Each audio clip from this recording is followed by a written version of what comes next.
vai usar a palavra o senhor Amilcar Brunazzo Filho, né, que é o nosso auditor da equipe do Comitê Multidisciplinar Independente. Então, é nosso colega auditor. Com a palavra, então, Amilcar. Alô? Bom dia a todos que estão nos ouvindo.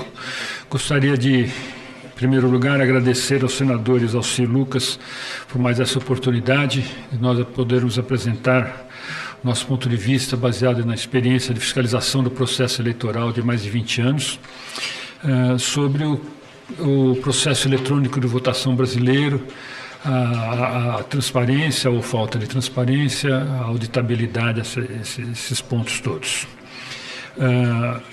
O senador tem ideia de quanto tempo a gente tem disponível para falar? Princípio 10 minutos, prorrogáveis. Mas... Eu tenho uma experiência muito longa, né? Desde o ano 2000 eu comecei a acompanhar a apresentação dos programas dos sistemas no TSE, como engenheiro e representante de partido político, para fazer auditoria do código-fonte, essas coisas, depois da carga das urnas, depois da totalização. E isso desde o ano 2000 até 2014, toda eleição eu participava em eleições nacionais, eleições regionais, então tem muita história. Certamente eu não vou poder contar toda a história aqui com o tempo que a gente tem disponível. Eu vou começar apresentando primeiro alguns conceitos fundamentais, importantes para se entender a questão da segurança e transparência do voto eletrônico. O primeiro conceito, eu acho muito importante destacar, é o conceito do que é o eleitor comum. Em 2002, houve na Câmara o seminário do voto eletrônico, convocado naquela época pelo senador Brizola e pelo senador Requião e governador Brizola, e lá se apresentou um procurador da República, Celso Antônio Trece, e que ele falava o seguinte: a soberania do povo, em nome do qual todo poder é exercido, não tem no direito ao voto universal e secreto o meio de expressão da soberania popular.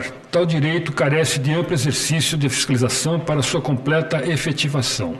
Fiscalização esta que deve ser exercida e compreendida a motu próprio pelo eleitor comum, mediano, titular primeiro dessa soberania. Soberano que não é instrumentado a fiscalizar o exercício da sua soberania não é soberano. De nada vale um poder, uma prerrogativa, desprovida dos meios necessários à sua verificação pelo seu titular. A Suprema Corte da Alemanha também, em 2009, julgou inconstitucionais urnas eletrônicas que não imprimem o voto para o eleitor poder conferir. E o motivo deles declarar inconstitucional esse modelo é justamente porque, segundo o entendimento deles, o eleitor comum não poderia verificar o registro do próprio voto. Ele não via o que era gravado como sendo o voto dele. E lá na decisão deles, é uma decisão muito longa, começa declarando os princípios, no princípio 2 eles falam: na utilização de máquinas de votar é necessário que o cidadão comum, que não possui experiência especial sobre o assunto, possa controlar de forma confiável os passos essenciais da ação de votar e a aferição dos resultados. Lá na Alemanha, o eleitor comum, ele pode ficar na sessão eleitoral o dia inteiro, se quiser, para fiscalizar se está todo mundo se comportando direito, né? E também, na hora da apuração, ele pode estar presente. Ele simplesmente fala: quero acompanhar a contagem dos votos, ele pode estar presente, não precisa ser representante de alguém. O segundo conceito que eu queria falar é sobre a votação secreta e o registro do voto. No Brasil, até 1930, nós tínhamos o voto declarado. O eleitor ia até um mesário e declarava o seu voto, o mesário anotava o voto numa ata, e no final do dia se contava e saía o resultado daquela sessão. Era o voto declarado. O mesário ouvia para quem você ia votar e ele que anotava. Isso gerou um monte de fraudes, chegou a ter uma revolução por causa disso daí, né? As fraudes que que impediam, tinha aquela política do café com leite, fraude a bico de pena, né? E foi criado, então, a votação em cédula. Foi criado o TSE, tudo em função daqueles problemas. E foi criada, então, a votação em cédula, que o eleitor escrevia, ou tinha o voto pronto lá. E eu quero destacar, então, o conceito do registro do voto. A hora que se criou a votação em célula e automaticamente se criou junto com a votação em célula a contagem pública do voto, ou seja, as células eram contadas publicamente, era chamado isso de voto australiano, foi usado pela primeira vez na Austrália em 1860, demorou 70 anos para chegar no Brasil, 80 anos. O registro, o voto passou a ter um registro. Antes você falava qual era o teu voto, o cara anotava. Agora o voto passou a ter um documento que registra esse voto, a partir de 1930. É o registro do voto. E a contagem pública é a contagem do registro do voto. E a ideia de que o voto, o registro do voto, possa ser visto pelo eleitor. O eleitor pode ver qual é o documento que tem o voto dele, né? Isso era óbvio, não era nem explicado isso porque era óbvio demais. Outro conceito que eu quero explicar é a contagem pública de votos. Eu já falei, né? Era a contagem pública desses registros do voto. Agora, um conceito muito importante que tem a ver com a experiência do senador Exalci. O que é uma auditoria? Auditoria independente, no caso do processo eleitoral. Uma auditoria é sempre feita por um agente especializado que conhece o assunto, que vai verificar se um processo foi feito corretamente. E ele tem que ter a liberdade de fazer o que ele achar que é necessário, ou examinar os documentos que ele achar que é necessário.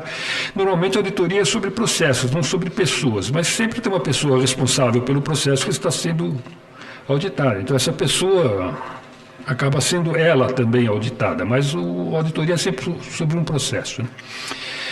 E o princípio aceito internacionalmente, inclusive existem normas técnicas sobre isso, internacionais.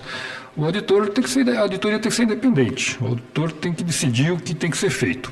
É possível fazer auditorias limitadas e contratar auditores para auditar só isso e não aquilo, mas por contrato antes do interessado. O interessado quer saber se houve algum problema na sua empresa, sei lá, ele contrata alguém para fazer auditoria só de um caso específico, de um arquivo específico, de um processo específico.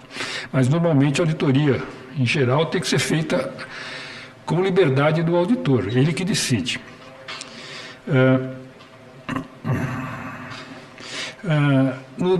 Aqui no Brasil, o processo eleitoral, eu vou falar muito, o objetivo dessa minha palestra é mostrar que o acúmulo de poderes que existe no processo eleitoral, em que uma única entidade é o administrador eleitoral, é o normatizador, faz as normas que regulamentam a fiscalização, e é o juiz que julga se ele, administrador, seguiu as normas que ele escreveu, que no caso é a justiça, chamada de justiça eleitoral, mas ele é o administrador eleitoral e é o normatizador eleitoral ao mesmo tempo. Isso acaba provocando uma falta de transparência no processo eleitoral. E o que o TSE e gera uma guerra semântica. Nós denunciamos, por exemplo, em 2014, que não foi possível fazer auditoria corretamente. Tudo que nós falamos em 2014 foi confirmado na auditoria de 2022 agora do Exército, que foi analisar o código-fonte e declarou exatamente o que está no nosso relatório de 2014 está no relatório do Exército. Não foi possível ver todo o código-fonte, houve limitações impostas pela autoridade eleitoral. Mas se for no site do TSE, ele fala que o código é todo aberto, que todo mundo pode examinar, que os professores universitários tiveram acesso ao código, é tudo auditável. E nós dissemos que não é auditável. Por que tem essa guerra semântica? Em que a autoridade eleitoral, ele é o auditado, no caso da auditoria do processo eleitoral, não é ele a pessoa habilitada a dizer como a auditoria deve ser feita. Mas, no nosso processo eleitoral eletrônico, toda auditoria, eu digo toda, o TSE diz que tem 20 e poucos processos diferentes de auditoria no processo eleitoral. Todas não são auditorias. É tudo coordenado pelo auditado. Nenhuma é decidido pelo auditor. Nenhuma vez eu, como auditor, pude decidir, quero ver isso e pude ver isso. As provas, os documentos que a gente quer examinar estão sempre na mão do auditado, do administrador eleitoral. Eu quero ver o arquivo de log. No ano 2000 nós pedimos o arquivo de log lá da cidade de Diadema. Demorou 9 meses para a gente receber. Agora eles dizem que o arquivo de log é entregue, 24 horas depois da eleição você pode pedir os arquivos de log. A gente demorou 9 meses para conseguir acesso a essa informação em 2000. Por quê? O documento estava na mão deles, Aqueles documentos naquela época provavam que as urnas tinham sido carregadas fora da cerimônia oficial. A cerimônia oficial é marcada, convocada para fazer a carga das urnas, mas os logs mostravam que elas tinham sido carregadas uma semana antes. Na cerimônia oficial ninguém fiscalizou coisa nenhuma. Estava isso no arquivo de log. Eles simplesmente não entregaram. E quem que não entregou? O juiz eleitoral decidiu que não era para entregar os arquivos de log, ou demorou 7 meses para entregar. E quem era o juiz eleitoral? Era o administrador que tinha cometido a irregularidade. Então não tem como, se a prova está na mão da pessoa que você quer auditar e ela tem poder de decidir o que você faz e o que você não faz, não é auditoria. Então, a auditoria independente, é muito importante entender o que é uma auditoria independente. Infelizmente, no processo eleitoral brasileiro, não existe auditoria independente, nunca existiu. E, por fim, o conceito do princípio da independência do software em sistemas eleitorais. Esse é um princípio que foi criado, esse é novo porque envolve tecnologia, não existia juridicamente esse conceito. Foi no ano 2006 pelo inventor da técnica de assinatura digital, um dos criptógrafos mais famosos do mundo, Ronald Rivest. Ele criou esse conceito chamado do princípio da independência do software, que significa o seguinte: sistemas eleitorais têm que atender esse princípio, ou seja, não pode depender de um software correto para você ter certeza que ele funcionou bem. Tem que ser possível você auditar o resultado que o sistema vai prover, sem precisar confiar no software, sem precisar analisar o software. Porque ele parte de uma análise muito simples, que ele sabe, ele conhece, determinar que um software complexo, grande, o software das urnas eletrônicas, o sistema eleitoral brasileiro, tem mais de 70 mil arquivos, 17 milhões de linhas de código. É muito complexo. É mais caro você determinar se esse software está funcionando corretamente do que você fazer o software. Então, o TSE tem uma equipe de 300 programadores e contrata gente de fora, e paga fortunas para fazer o software, mas se algum partido quiser auditar, tem que gastar muito mais que o TSE gasta para conseguir determinar se o software funciona direito. E se o software que funciona direito é o que está na urna. Porque você não adianta você olhar no TSE o software e você não sabe se aquele que você olhou é o que está na urna. Enfim, esse princípio da independência do software foi criado então em 2006 e foi a partir desse princípio que gerou a segunda geração, de onde veio a segunda geração das urnas eletrônicas que eu vou citar agora. Então eu vou descrever para vocês as gerações das urnas eletrônicas. Existem 3 gerações de equipamentos eletrônicos de votação. A primeira geração é chamado DRE, Direct Recording Electronic Voting Machine, máquina de votação e gravação direta do voto. É a urna eletrônica brasileira. Você vota, vê o voto na tela, esse voto que está na tela não é o seu voto, é o seu voto em potencial. Só quando você confirma, o seu voto é registrado numa memória. Que eu falei, todo voto que tem que ter, a partir da voto em cédula, para no seu voto declarado, você tem que votar e tem que registrar o voto num documento. No caso da urna eletrônica, é uma gravação na memória digital. O que é gravado depois que você confirma. O eleitor brasileiro, desde 1996, não tem como ver, nunca teve, não adianta falar que é auditável, o eleitor brasileiro não tem como ver se o registro que foi gravado é o voto que ele viu na tela. Não tem como. Tá? Então, esse modelo de urna de gravação direta do voto não atende o princípio do eleitor comum, da contagem pública, da independência do software. Esse sistema foi declarado inconstitucional na Alemanha em 2009, na Índia em 2014. Ele começou a ser usado em 92 na Índia e na Holanda. Quem pensa que o Brasil é pioneiro não é. A Índia e a Holanda começou antes do Brasil. Enfim, é um modelo já que está obsoleto e só no Brasil ele continua sendo usado. Aí veio a segunda geração, justamente a partir da ideia de que o sistema tinha que ter um registro que o eleitor pudesse ver e conferir, que é o VVPAT, Voter Verifiable Paper Audit Trail, trilha de auditoria em papel conferível pelo eleitor. É o que aqui no Brasil a gente chama de voto impresso, conferível pelo eleitor. A máquina eletrônica de votar pode gravar o registro eletrônico, pode fazer o que quiser, mas tem que ter um voto impresso, um voto materializado, vamos dizer assim, que o eleitor possa ver.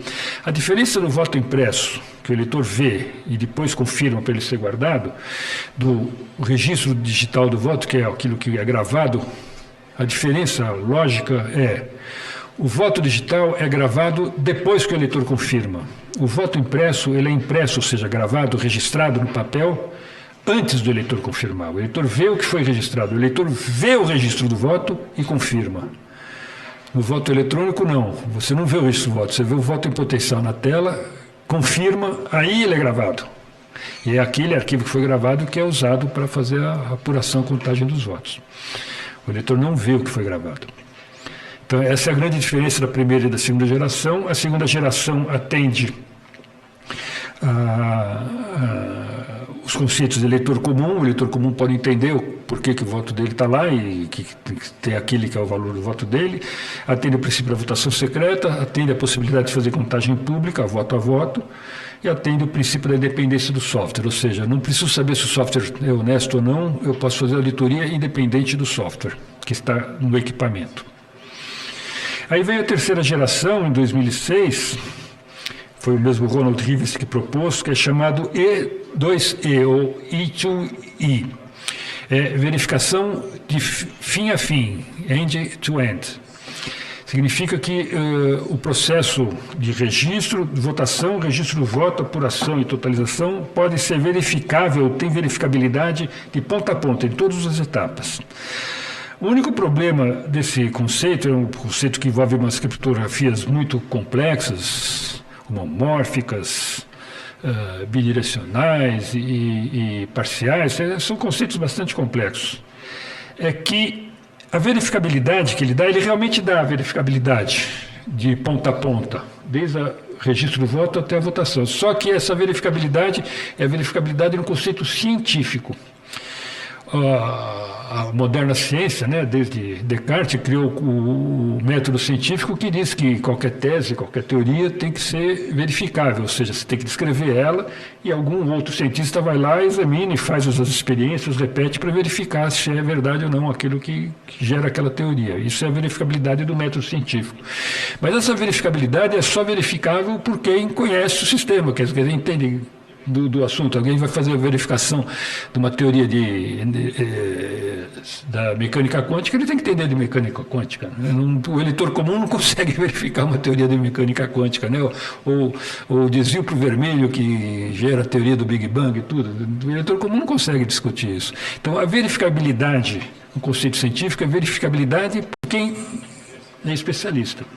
E esse sistema E2E, ele é verificável, sim, de ponta a ponta, mas não é verificável pelo eleitor comum, é só por especialistas. E esse é o terceiro passo. Até responder uma das questões, senador, que fizeram aí, para que lado que está seguindo aí, eu soube que o TSE está pensando em pular a segunda geração, que é a urna eletrônica com o voto impresso, e direto para a terceira geração, para ir com essa assinatura digital, esse sistema que permite a verificabilidade por especialistas, mas não para eleitor comum. Então, ela é melhor do que a primeira geração, mas é pior que a segunda, do ponto de vista de o eleitor comum não consegue fazer auditoria. Tá? Bom, daqui para frente, eu tenho relatos muito grandes aqui. Eu, como eu disse, participo desde o ano 2000 da tentativa de auditar o sistema eleitoral eletrônico, e eu tive muitas experiências ao longo desses anos. Então, eu posso descrever, eu não vou ter tempo de falar de todos os casos, desde 2000 até 2022, problemas que surgiram durante a fiscalização do processo eleitoral ou auditoria do processo eleitoral. Mas todas elas recaem no fato de que a gente não consegue fazer uma auditoria independente, a gente não consegue olhar o que a gente quer. A gente não consegue ver tudo, a gente só pode fazer o que está nas normas, que são chamadas resoluções feitas pelo TSE, que regulamentam, olha, pode verificar isso, fazer isso. Eles chamam de auditoria, mas não são auditorias, são procedimentos estabelecidos pelo auditado, que detém o controle das provas, e fala, isso você pode olhar, isso você não pode olhar. Né? Então, desde o ano 2000, nós fomos lá ver a primeira apresentação do software para os partidos políticos, que eles diziam, todos os partidos políticos, o Ministério Público pode examinar o software. Nós fomos examinar, eram 4 dias que a gente tinha disponível para examinar. Descobrimos, em 4 dias não dá para examinar absolutamente nada, mas a gente descobriu que 2/3 do software mesmo, que é embarcado na urna, não estava lá para a gente analisar. Não tinha o sistema operacional, não tinha a BIOS, não tinha o sistema de criptografia da BIM, tudo isso não estava lá para examinar. Só tinha uma parte do código-fonte do aplicativo da urna. Nós impugnamos, porque não havia transparência. E impugnamos por vários motivos. Esse que não tinha todo o software disponível para análise, era um deles. Outro que não era possível verificar, o TSE não permitia a gente verificar se o que estava gravado no flashcard, que era pendrive, era disquete na época, que você punha na urna para carregar o software na urna, para passar o software oficial para a urna, antes da eleição, a gente não podia verificar o que tinha naquele flashcard, se aquele lá tinha o software que eu tinha examinado. Né? O terceiro não permitia, eles diziam que a lei não obrigava e eles não eram obrigados a falar. A impugnação que nós fizemos, que faltava código, né, não tinha código de todos os sistemas, eles falaram, não, mas aqui a gente só apresenta o código que a gente desenvolve, que a gente compra de fora, tem direitos autorais e não é obrigado. A lei dizia que era obrigado a mostrar todo o código do código-fonte do software. Isso estava na lei. Mas o TSE falou, não, essa não é todo, é só o que a gente tem, o que a gente compra de outros não é obrigado. Né, tem direitos autorais. Então, desde 2000, a gente começou a enfrentar essa dificuldade. Sempre que a gente, mesmo quando existia uma lei específica dizendo que tinha que fazer tal coisa, o administrador eleitoral não seguia a lei exatamente, e quando você entrava com recurso, o administrador eleitoral punha a toga e falava, agora eu vou julgar se eu seguir a lei. Né? E sempre dizia, dava uma interpretação, muita retórica, muita semântica, e dizia que não precisava, que estava certo o que ele fez. Sempre foi assim, desde 2000. A gente reclamou, por exemplo, que a BIOS, que é um chip que dá a inicialização, que você liga a urna, começa a rodar um programa que está gravado nesse sistema. BIOS é Basic Input Output System. Na urnas de 2000, a BIOS era soquetada, você podia tirar ela da placa, gravar, e era E2PROM, era regravável, você podia gravá-la e pôr lá de volta, e ela tem o programa inicial que inicializava o sistema, e você podia fraudar pela BIOS, mesmo que você não fraudasse o software que depois ia fazer a votação. Eles negaram que isso era possível. Negaram, disseram que a impugnação era insustentável, não dava prova, nada. Só que hoje na urna eletrônica, você vai lá no site do TSE, eles estão falando que uma das grandes vantagens da segurança da urna é que a BIOS é soquetada, e que é encapsulada até, enche de resina para não sair do local. Ou seja, não adianta se apresentar um argumento correto, que eles, como juízes, onde eles também são os administradores do processo, eles se desculpam sempre, eles não fazem a coisa certa e depois usam uma retórica para dizer que eles estão certos. Teve até casos, para ir mais rápido, teve até casos, mais adiante, outros anos, em que nós impugnamos, por exemplo, o programa chamava SVIBD, quando pela primeira vez eles criaram o tal do registro digital do voto, porque em 2000 era pior ainda do que é agora, não existia nem o registro digital do voto. O eleitor votava, ele somava na tabela de total de votos. Não existia um documento, nem digital, que registrasse um voto. Eu não sei se os brasileiros não perceberam. Até 1930, o voto era declarado e tinha margem para muita fraude. A partir de 1930 começou o voto em cédula e diminuíram as fraudes que existiam antes, mas começaram a existir outras fraudes. Né? O pessoal que preenchia a cédula, que contava a cédula errada, que rasgava a cédula. Mas não tinha nenhuma fraude que atingisse uma eleição presidencial ou uma eleição de um grande Estado. De 1930 até 82, não houve nenhuma denúncia de fraude para presidente ou fraude para governador de Estado. A fraude para governador de Estado só começou em 82, teve a primeira vez em 82, quando houve o uso do computador na totalização, é o caso do Proconsult do Rio de Janeiro. Então, a fraude para governador e para presidente não era possível no sistema de voto manual. Não era possível na prática. Ninguém conseguia corromper mesários no Brasil inteiro para preencher células para conseguir eleger um presidente. Você conseguia eleger um vereador, conseguia eleger eventualmente um prefeito de uma pequena cidade, um deputado estadual, mas ninguém conseguia eleger o governador do estado contratando mesários, porque o outro candidato contratava outros mesários que roubava para o outro lado, né?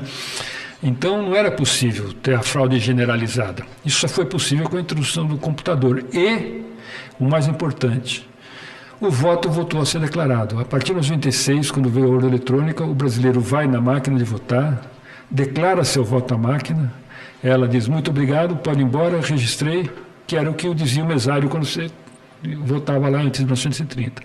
Então, desde 96, o brasileiro voltou para o processo de antes de 1930, ou seja, voltou para o voto declarado. E nem se deu conta disso, que a urna eletrônica, o modelo como ela foi instituída, existem outros modelos, tá? O modelo como ela foi instituído, o eleitor não pode ver o próprio voto, o registro do voto. E, então, nesse caso, em 2006, quando eles instituíram esse registro digital do voto, foi obrigado por lei, eles criaram um programa que imprimia o arquivo de todos os votos, tinha um arquivo com todos os votos. O registro digital do voto era um arquivo que tinha cada voto gravado numa linha. Ele tinha um programa que imprimia essa tabela, esse arquivo. E ele permitia você, quando imprimia, você ficava com o voto na ordem que foi dado. Então, se você anotasse a ordem de votação do eleitor numa determinada sessão, você podia saber quem votou em quem, usando esse programa Exhibit. Nós impugnamos.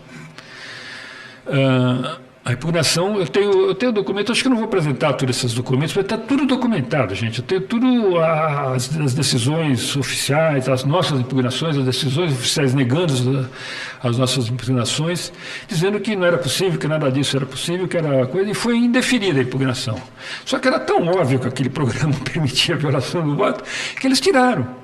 Eles acataram a nossa impugnação, mas negaram formalmente para não reconhecer que eles tinham feito uma grande burrada, tinham feito um programa que permitia a violação do voto. Na eleição mesmo não teve, o programa foi tirado das urnas. Então, a gente sempre enfrentou essa dificuldade de fazer auditoria por causa disso. A cada passo, mesmo quando vai tendo aperfeiçoamentos. Em 2006, por exemplo, eles adotaram o sistema operacional Linux, que é um código aberto, e passou a ter, então, dentro do código que eles mostravam para análise, o código do Linux, que antes não tinha. Antes era o Windows, antes era o Virtus, o sistema operacional era fechado, eles apresentavam porque simplesmente não apresentavam. A lei dizia que tinha que apresentar todo o código-fonte, eles não apresentavam porque diziam que não tinham posse do código. E hoje eles dizem que todo o código apresentado, que é seguro, que todo mundo pode ver, mas antes eles não mostravam e diziam que era seguro do mesmo jeito. Então eles sempre dão um jeito de falar que é seguro, sempre dão uma interpretação, sempre impõem uma restrição à auditoria. E a gente enfrenta sempre isso. Em 2006, eles quando puseram o Linux, eles deixaram de usar os sistemas anteriores e a licença que o fabricante do sistema Virtuos, que era usado nas urnas desde 96, parou de ser, a licença dele parou de funcionar, o TSE parou de usar a licença dele. E ele fez uma carta pública declarando, foi surpresa minha, eu estava lá na cerimônia de compilação dos programas de 2006, apareceu o presidente da Microbase, que era a empresa que fazia o sistema operacional, que aquele ano já não estava mais sendo usado, e declarou, uma carta pública, também tem aqui documentos, se precisasse mostrar, que o sistema Virtus nunca foi auditado pelo TSE, o TSE nunca teve conhecimento do código dele, e que se eles quisessem, eles podiam fraudar a eleição tranquilamente, porque eles tinham o controle total do sistema que o TSE não tinha, até a eleição anterior. Amilcar, só para ir para o encerramento, mas eu depois gostaria que você deixasse aí a cópia, né, da documentação. Sim, eu deixei nos arquivos. Eu deixei todos os arquivos aqui de cada eleição. Tem desde a eleição de 2000 até a eleição de 2018, coisas que descrevem, por exemplo, na auditoria do PSDB de 2014, houveram mais de 20 restrições que a gente pedia para auditar isso. O presidente do TSE, o ministro Toffoli na época, negava, ele dizia que não, isso você não pode ver, isso não está previsto. Quando estava previsto, a gente mostrava, a resolução do TSE prevê entregar tal arquivo. Ele fala, não, mas agora está fora de prazo, você está pedindo, só tinha que ter uma semana depois da eleição, depois não pode mais mostrar os arquivos. Então não adiantava, a gente não conseguia fazer auditoria de jeito nenhum. Bom, para concluir, senhores, o que eu quero dizer é o seguinte. Como eu disse, não vai dar para apresentar todos esses documentos, tem algumas coisas que eu gostaria, talvez eu possa nos comentários adiante citar,